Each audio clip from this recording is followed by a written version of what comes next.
Let's return to This Week in America. Here's your host, Rick Bratton. Welcome back, everybody, coast to coast, This Week in America. Thank you for joining us. Before and after Israel's 9/11, aftermath of the October 7th catastrophe and Rays of Hope by Helen Birnbaum, you'll find a timely narrative that chronicles the amicable bridges between Jews and Muslims that existed before the October 7th disaster and the connections that continue to grow since this date. The repercussions and revelations of October 7th are discussed in the book, but the main focus is the rapport between Jews and Muslims, two peoples who are traditionally perceived as enemies. Amidst the tragedies of war, Helen uncovered benevolent events that were bringing people together across the religious chasm. Thus, the good news narrative continued, highlighting the sparks of hope manifesting as Muslims and others coming forth and speaking up for Israel. Helen was born and bred in South Africa, studied biology, was a lecturer and researcher at the University of Johannesburg before moving to Israel, working for 20 years in the chemical industry, specializing in the safe handling and use of pesticides and other hazardous chemicals. Her first book, Healthy Body, Peaceful Mind, Awakening Spirit, focuses on holistic healing techniques and our need to recognize and honor the body-mind-spirit continuum that makes us the human being. And from Israel, our guest on This Week in America, Helen Birnbaum, author of Before and After Israel's 9/11, Aftermath of the October 7th Catastrophe, and Rays of Hope. Helen, welcome to the program. It's a pleasure to have you with us. Hello, Rick. Thank you for having me. It is our I'm very pleasure. happy to be on your radio show. Our pleasure, and she is coming, as I mentioned, from Israel. She has great insight into what is happening over there, what has happened, and the relationship between people, and we'll talk about that on the program today. How would you describe, and I touched on it briefly in the open, the situation in Israel and Gaza before October 7th? What was it like there? Well, there was an uneasy calm. You can say the conflict was on a back burner. There were endless cross-border clashes. Palestinians that recently were burning agricultural fields in Israel, and rockets targeted towns near the borders. So there was continuous provocation that we had gotten used to.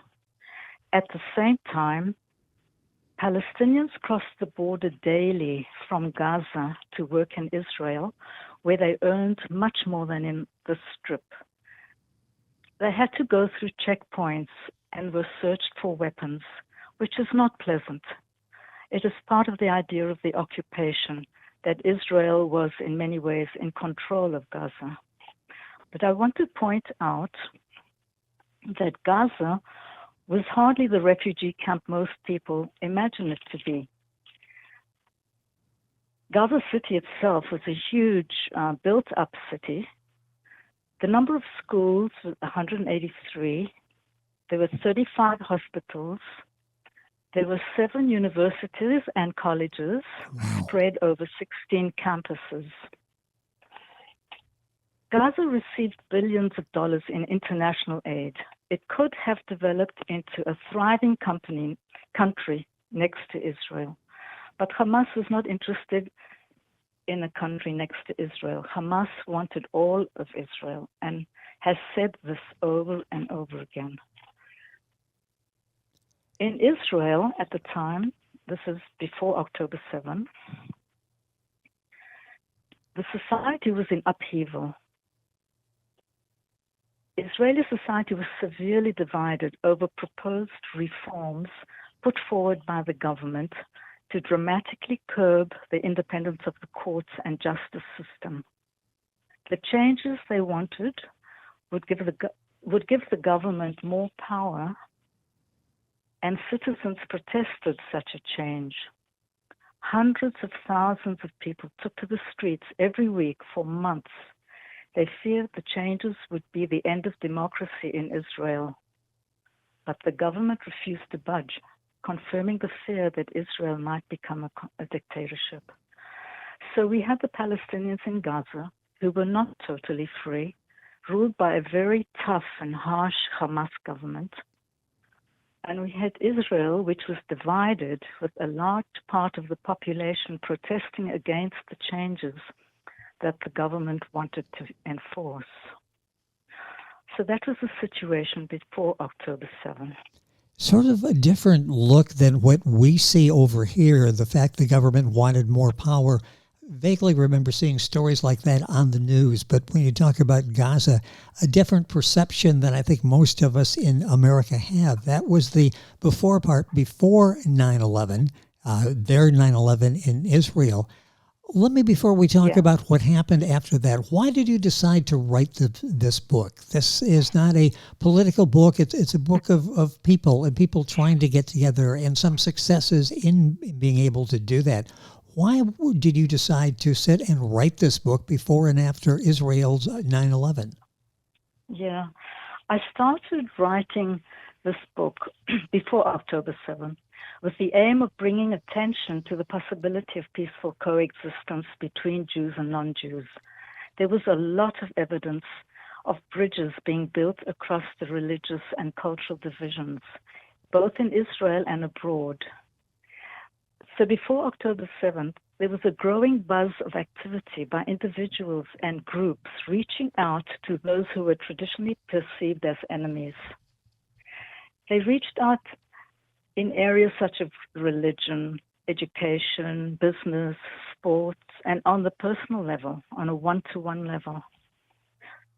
So this good news that was happening all around us went mostly unnoticed in the media.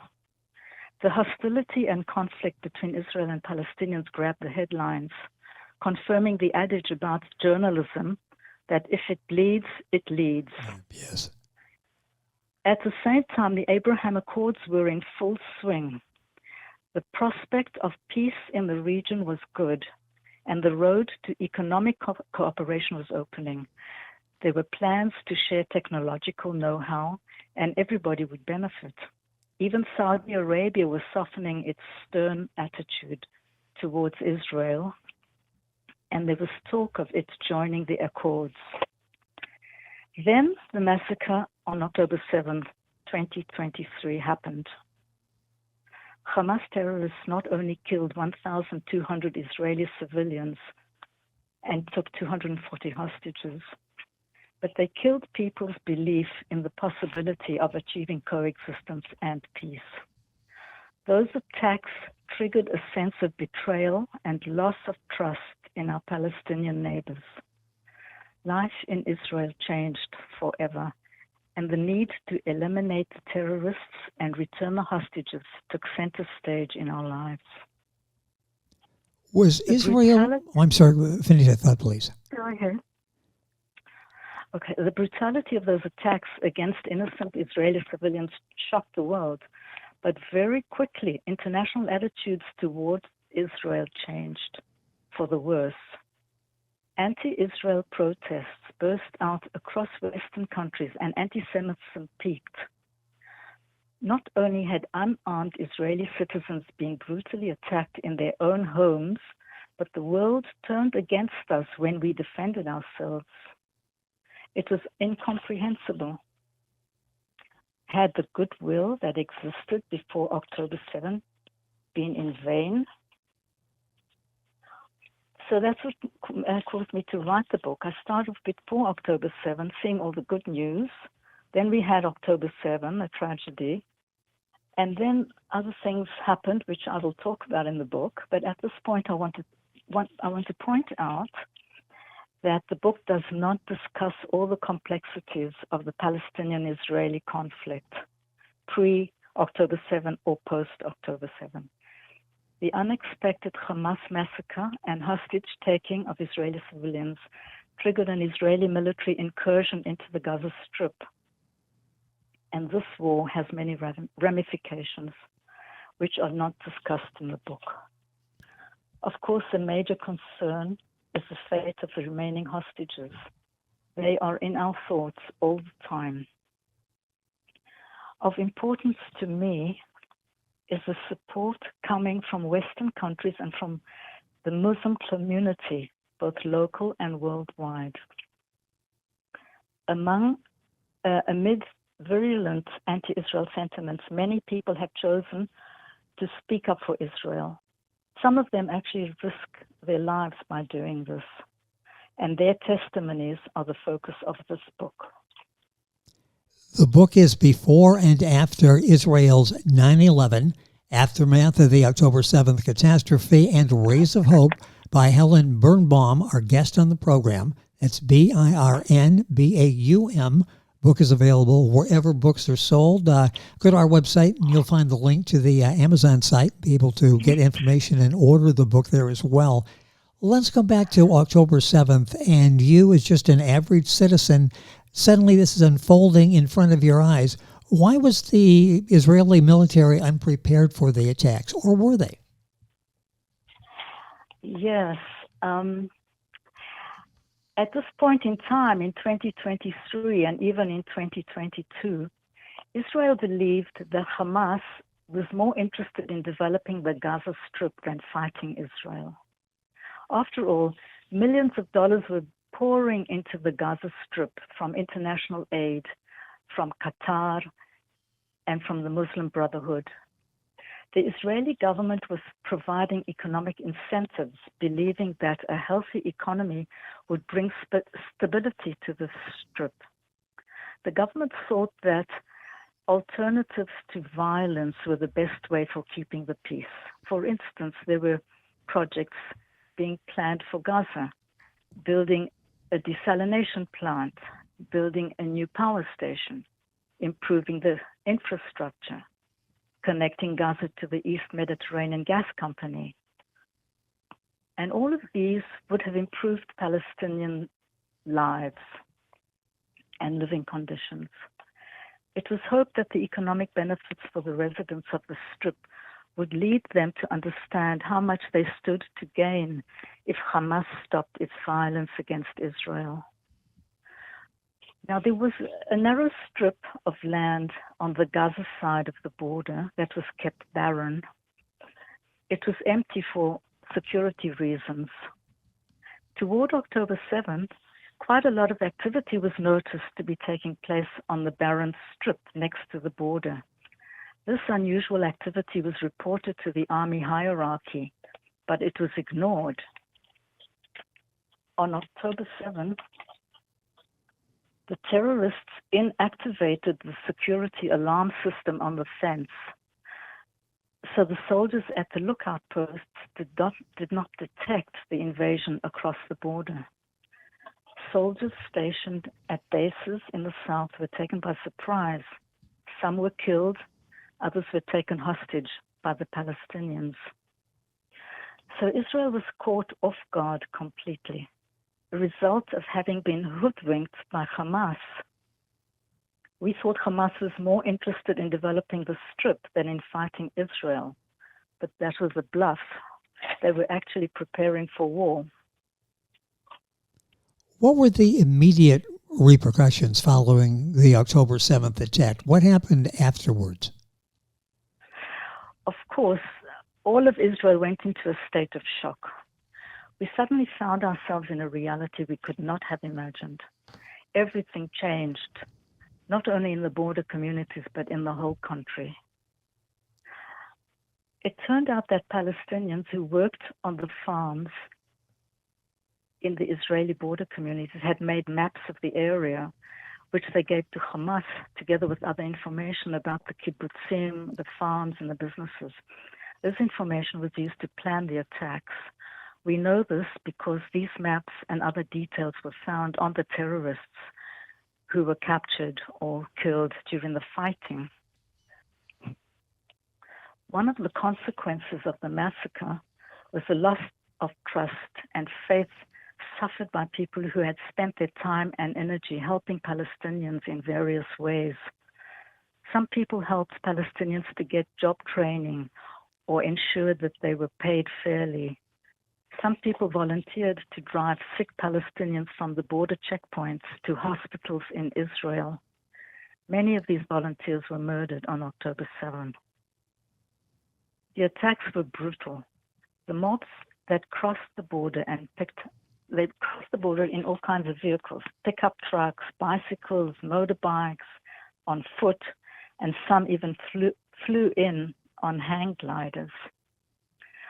They really went wild. They mutilated bodies, raped, beheaded, and burnt people alive.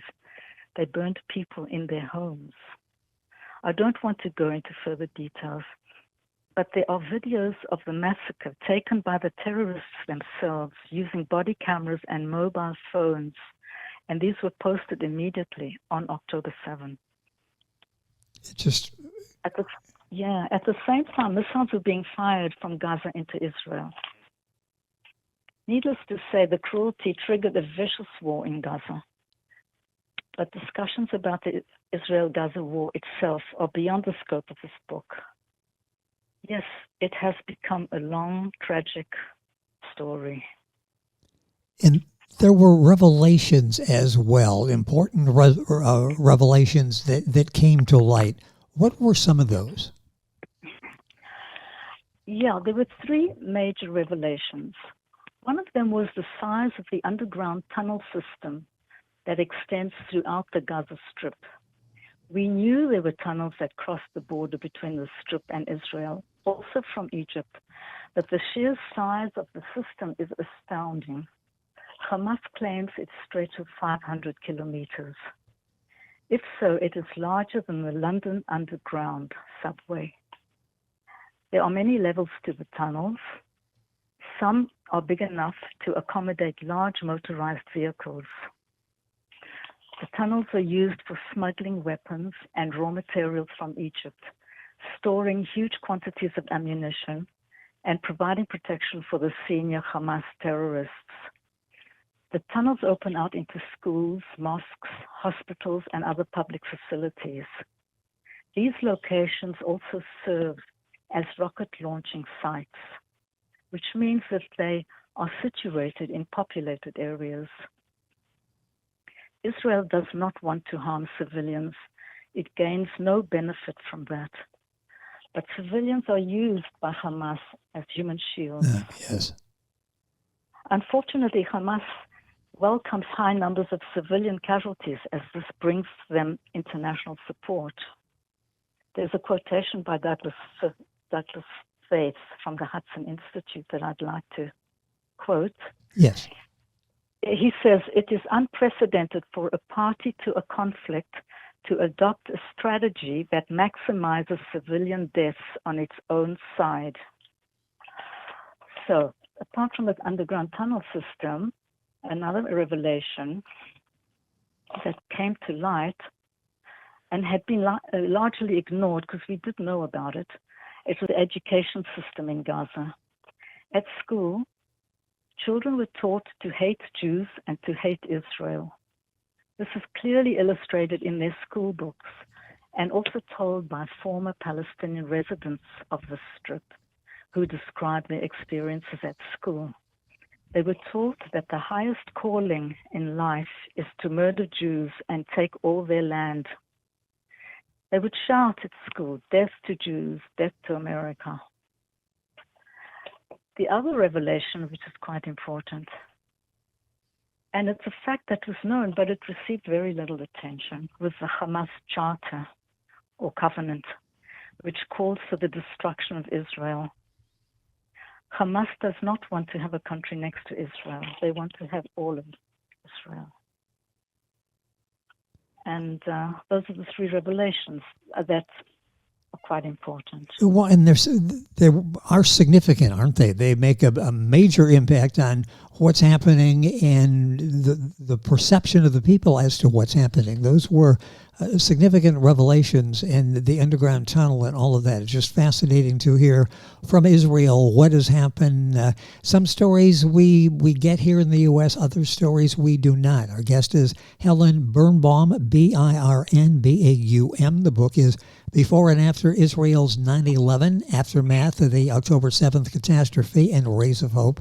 Boy, time is going by so quickly. It's such an amazing story that you tell, and the book's available wherever books are sold here in the U.S., Amazon, Barnes & Noble. We've got the Amazon link on our website, thisweekinamerica.us. I think, Helen, as we're listening here, should the West be worried? Should the U.S. be worried?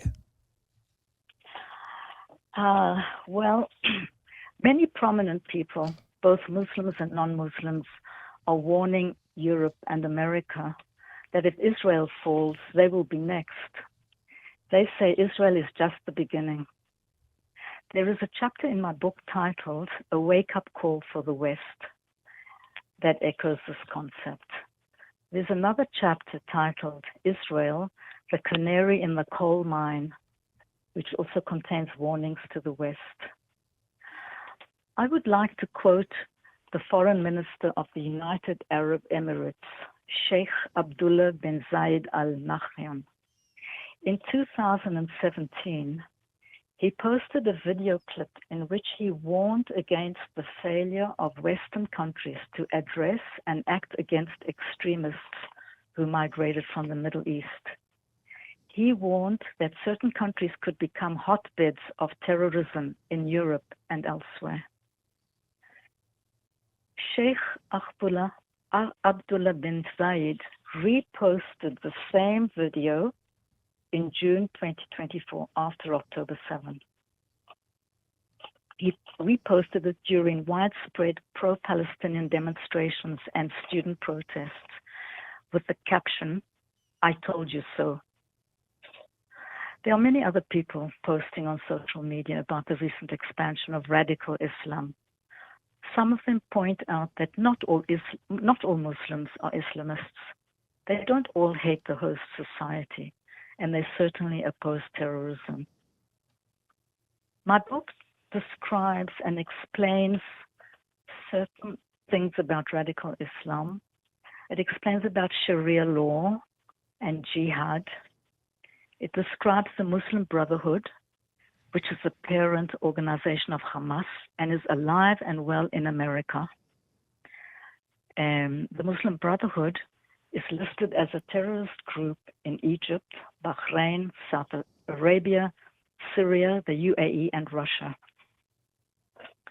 There is a French imam who is an outspoken critic of radical Islam. He says that if it weren't for the Muslim Brotherhood, all Muslims would be brothers. So there are many people who are warning the West. There are many Muslims who do not agree with the violence perpetrated by radical Islam. Well, this book is a must-read and an eye-opener for many of us. The book is Before and After Israel's 9/11, book available wherever books are sold. A couple of minutes left with Helen Birnbaum, our guest on the program, coming to us by phone from Israel. Have the Muslim voices had their say, or do they continue to speak up? Well, social media is full of Muslims and some ex-Muslims who reject violence and extremism and are speaking up for moderate Islam, which in their view is the true Islam. And I have to say that they have not had this say. They continue to speak up. Every day, I keep seeing new posts, new people speaking up and rejecting the violence of radical Islam. Time has gone by so quickly. It's been a fascinating conversation, enlightening. The book gives you much more.